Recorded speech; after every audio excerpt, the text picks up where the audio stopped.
Wainé, une des îles sous le vent, située en Polynésie française, à quelques 175 km au nord-ouest de Tahiti.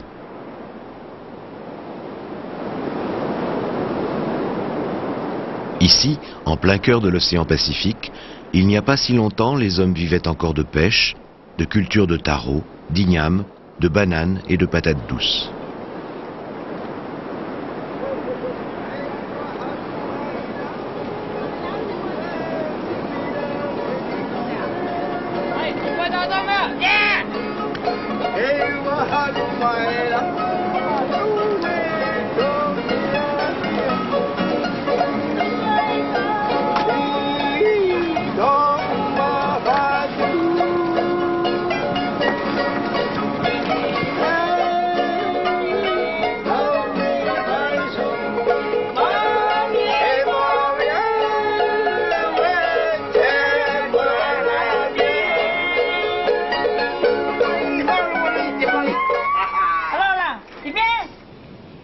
À Wainé, comme à travers presque toute la Polynésie orientale, on confie, on cède ses enfants à des tiers.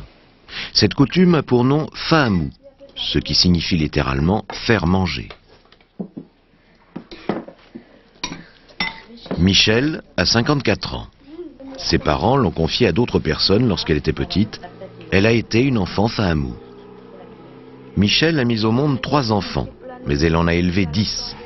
Elle a fait Faamu 2 filles, Sylvie et Chantal, mais aussi 5 de ses petits-enfants, Tapeta, Giovanni, Johan, Malone et l'aîné Tata.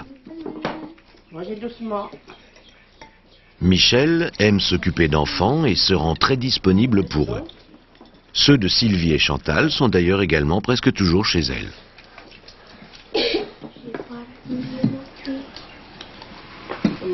Je ne pense pas qu'une grand-mère remplace l'amour d'une maman. Et j'ai jamais essayé d'être leur maman dans la vie. Mais j'ai fait quand même de mon mieux. Tout au début, je me suis dit, je ne vais pas réussir à les élever convenablement. Et avec beaucoup de volonté, je me suis battue. Et je peux dire que maintenant, j'ai gagné.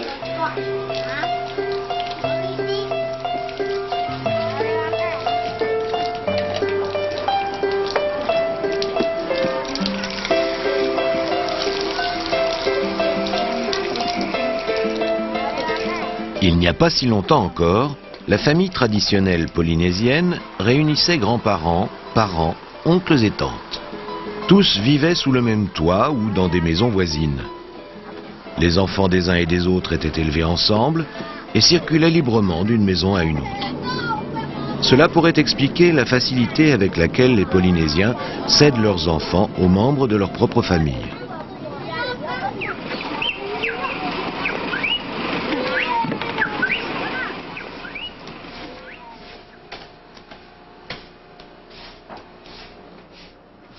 Sylvie est la première fille Faamu de Michel.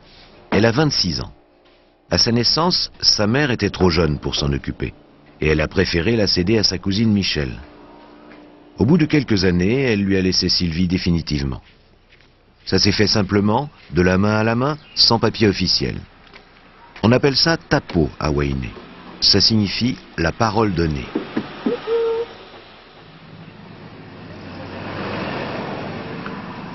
L'origine du Faamu n'est pas clairement définie. Ses fonctions sont multiples. Aujourd'hui encore, la majorité des enfants sont cédés à des membres de leur famille. Selon la tradition, le premier enfant est donné à ses grands-parents paternels et le second à ses grands-parents maternels.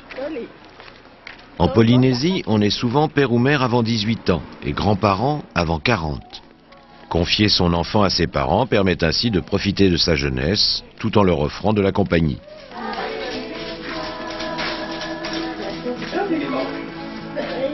Le Faamu a également des fonctions plus politiques. Céder un enfant sert à renforcer ou à créer des alliances avec d'autres lignages, à signifier sa fidélité à une personne ou à un groupe. À l'inverse, recevoir des enfants est signe de prestige, de statut social élevé ou de pouvoir important au sein de la communauté. à la fin. Bonne journée. Merci à toi aussi.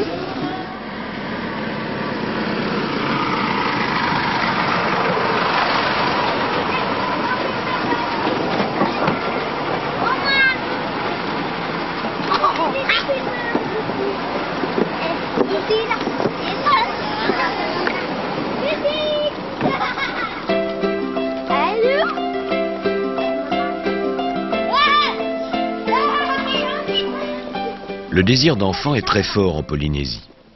L'abandon est considéré comme un acte inconcevable, même pour une jeune mère sans argent. Ce fut le cas de Sylvie. Elle était encore adolescente quand elle a eu son premier enfant. Elle l'a cédé à ses beaux-parents. Elle n'avait pas vraiment le choix et sa décision la tourmente encore aujourd'hui. J'ai donné mon aîné. Je trouve que c'est pas bien. Pas du tout. J'avais à cette époque 17 ans. J'ai eu mon aîné. Et comme j'avais des problèmes pour l'élever, alors comme je savais que mes beaux-parents pouvaient l'élever, l'aimer, alors pour moi l'aimer c'est primordial. Hein? Alors j'ai pu le laisser. Mais avec un gros chagrin aussi. Je sens que je l'ai perdu aussi.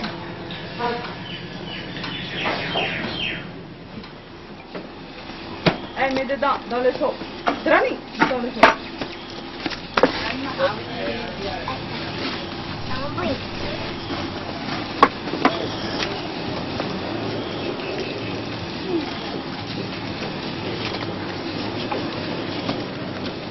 À Wainé, les hommes sont souvent obligés d'émigrer pour trouver un emploi et les mères doivent travailler. La participation des enfants aux travaux domestiques est indispensable. Ils savent à peine marcher et déjà ils font du jardinage, la lessive, le ménage. Ils s'occupent de leurs cadets aussi. Chez Michel, elle est partie à tour de rôle entre les enfants.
Cette haine entre David et le père de Jonathan, qu'ils seront toujours les meilleurs amis. L'enfance Fahamou de Michel a été malheureuse. À la mort de sa mère, l'une de ses tantes l'a prise en charge. Elle lui interdisait d'aller à l'école et l'obligeait à travailler tout le temps. Son expérience est marginale, mais pas unique. Voilà pourquoi elle s'est jurée de donner à ses enfants tout l'amour et l'éducation qu'elle n'a pas reçus. David avait préparé les matériaux pour construire quelque chose. Qu'est-ce que c'est? La fête. Comment ça s'appelle? Ah non, église. Ouais, le temps. Le temps. On a appris Le salon. Bon, comment vous savez pas?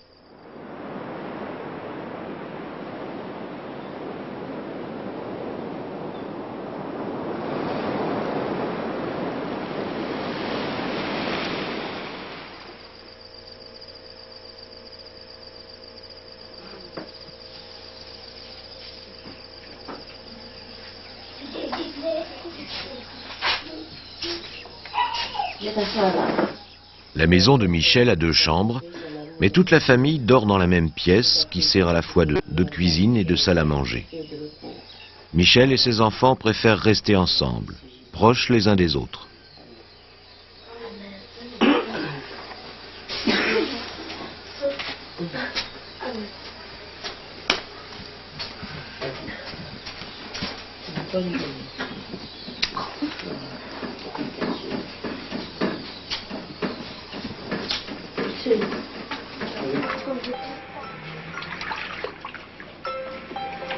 Chantal a 20 ans.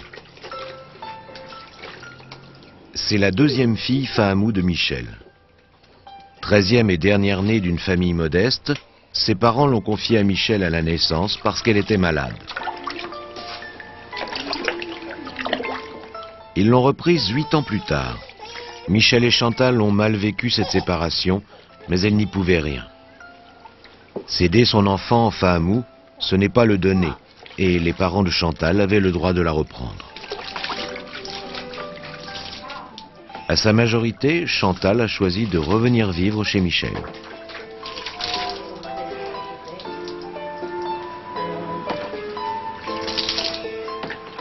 On m'en appelle la serviette.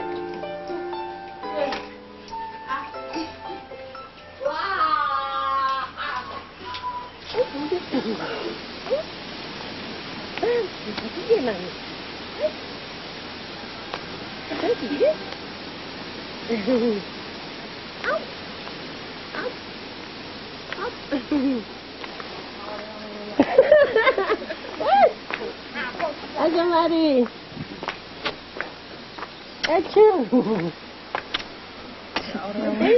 Tawa.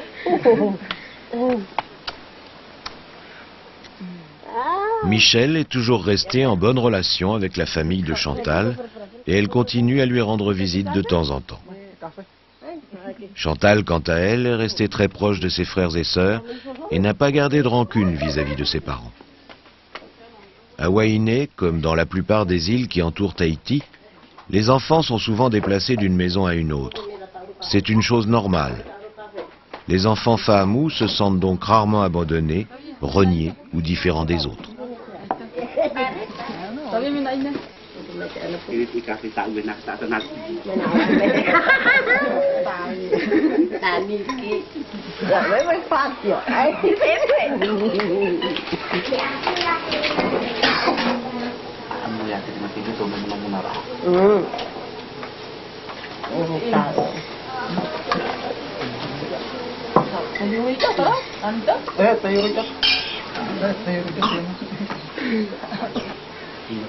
C'est une sœur, c'est une sœur. Comme on vit, c'est même papa, même maman.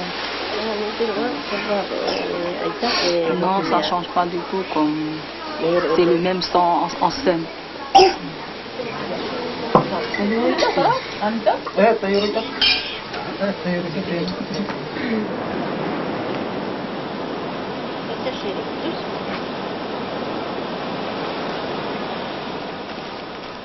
En Polynésie, l'enfant n'appartient pas à ses parents biologiques, mais à la famille élargie, et les intérêts collectifs priment les considérations individuelles.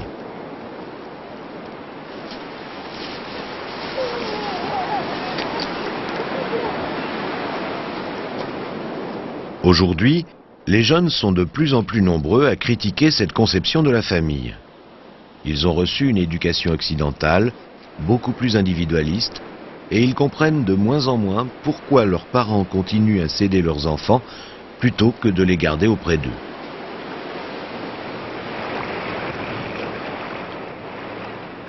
Ils estiment que le Fahamou n'est plus adapté à notre époque, car il entraîne des conflits entre générations et il fragilise l'équilibre psychologique des enfants.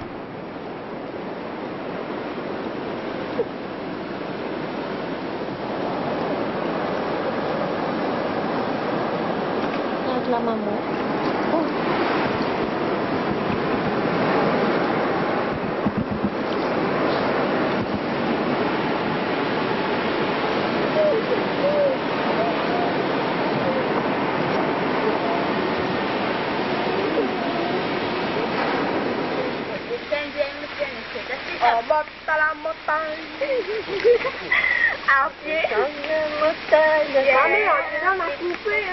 Chaque mercredi, Michel emmène les enfants dans son jardin. Il ne s'agit pas d'une simple promenade en forêt. L'île est régulièrement balayée par les cyclones et les conditions économiques sont difficiles. Il est important d'apprendre les rudiments du jardinage.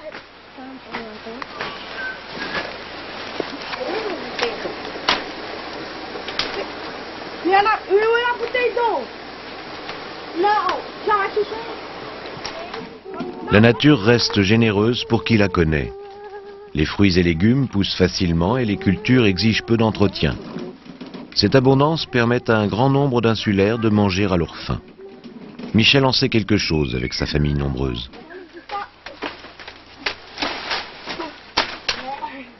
Eh ben là, c'est mon champ, mais il a été envahi par le mauvais herbe depuis qu'il y a eu le cyclone.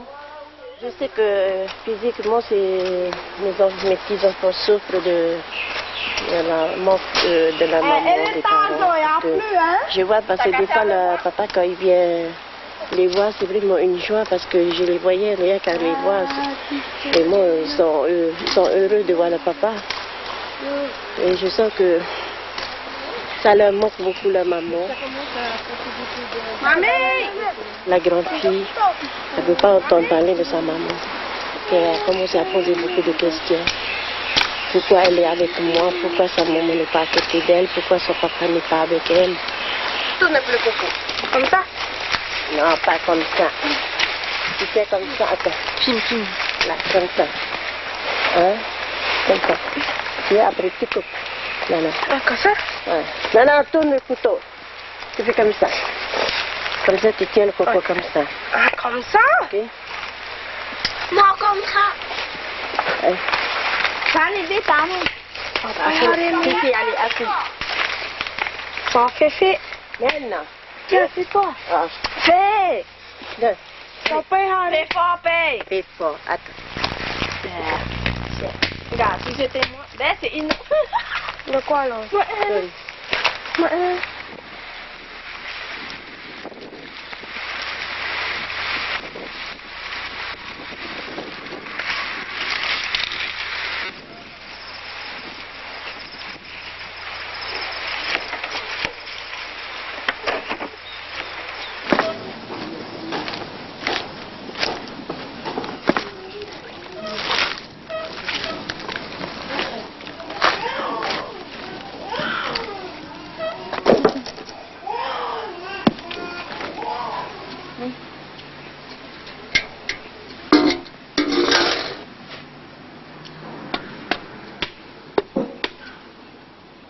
Le Fahamou ne modifie ni l'identité, ni les droits, ni la filiation des enfants. Et selon la loi, ce n'est pas une adoption. Cette conception défavorise les parents Fahamou. Michel, par exemple, n'a adopté légalement qu'un seul de ses enfants, Malone. Elle ne perçoit d'allocation familiale que pour lui. Pour tous les autres, ce sont leurs parents biologiques qui en bénéficient, car officiellement, ils sont toujours avec eux. Michel doit donc subvenir entièrement aux besoins de sa famille. Elle fait des ménages, brode des dessus de lit et accepte des petits boulots à gauche et à droite.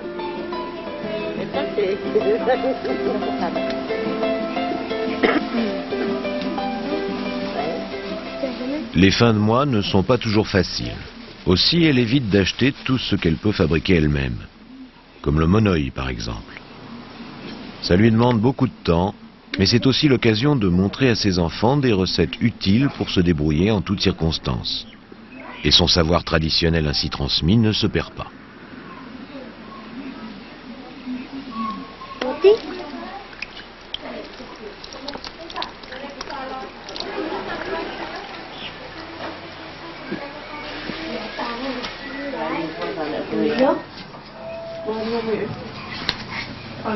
C'est fini l'oignon, maintenant c'est l'ail. C'est tout le contraire.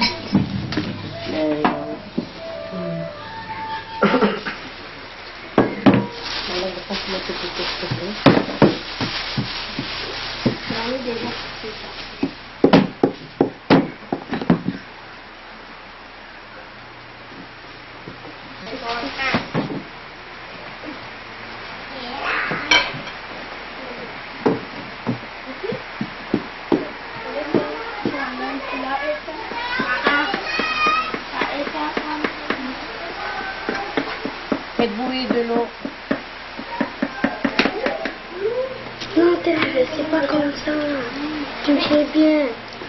La maman, il peut... Attends. Tu vas laver les poivrons, tu vas voir. Qui, moi? S'il te plaît. Il n'y a pas que les filles qui doivent faire la cuisine, il faut aussi que les garçons ne pas. Moi, je fais la cuisine aussi, tout autant que les filles.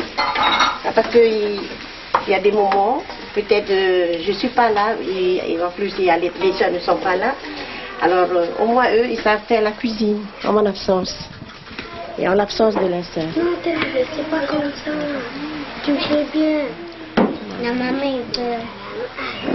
Excuse-moi.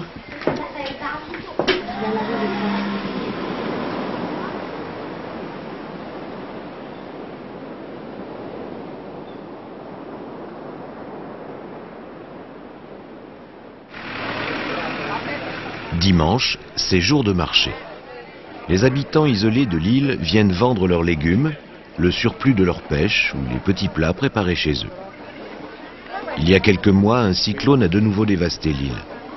Il a détruit les plantations, les arbres fruitiers, les maisons et une bonne partie de l'économie insulaire. La vente des produits du jardin est redevenue une source de revenus importante pour la population.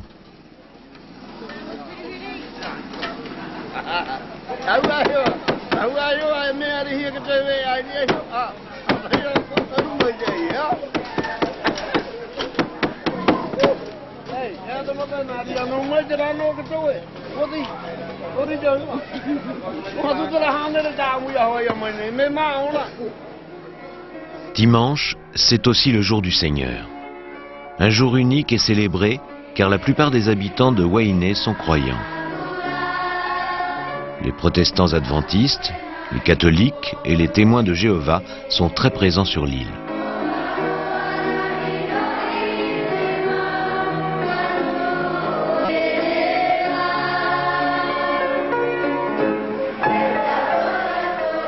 Michel est une fervente adventiste. Elle ne manquerait pour rien au monde ce rendez-vous hebdomadaire où l'accompagnent ses enfants.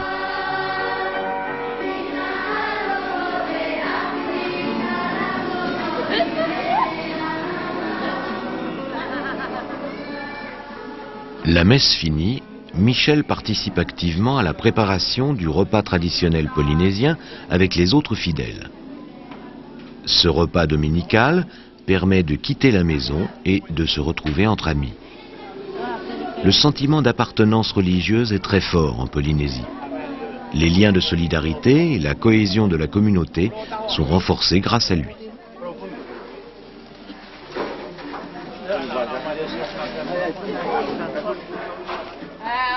Michel sait que l'adhésion à un groupe solide est importante pour ses enfants. S'il lui arrivait quelque chose, il serait protégé. Bien sûr, il y a la famille, mais elle est bien souvent éloignée et ses enfants sont nombreux. Cette famille spirituelle représente donc une sécurité primordiale.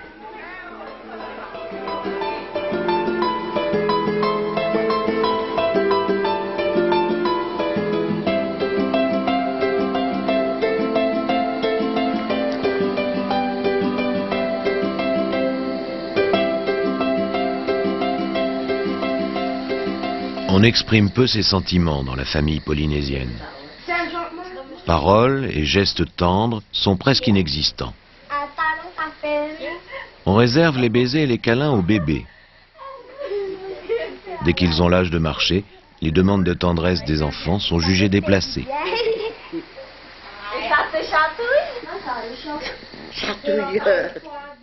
Chez Michel, c'est différent. Chaque soir, au moment d'aller au lit, il existe un moment privilégié.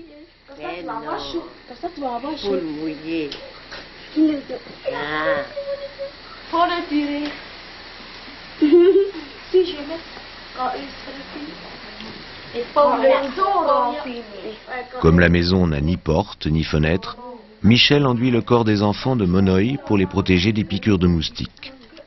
Ce geste rituel permet à Michel de cajoler ses enfants et de leur exprimer toute son affection.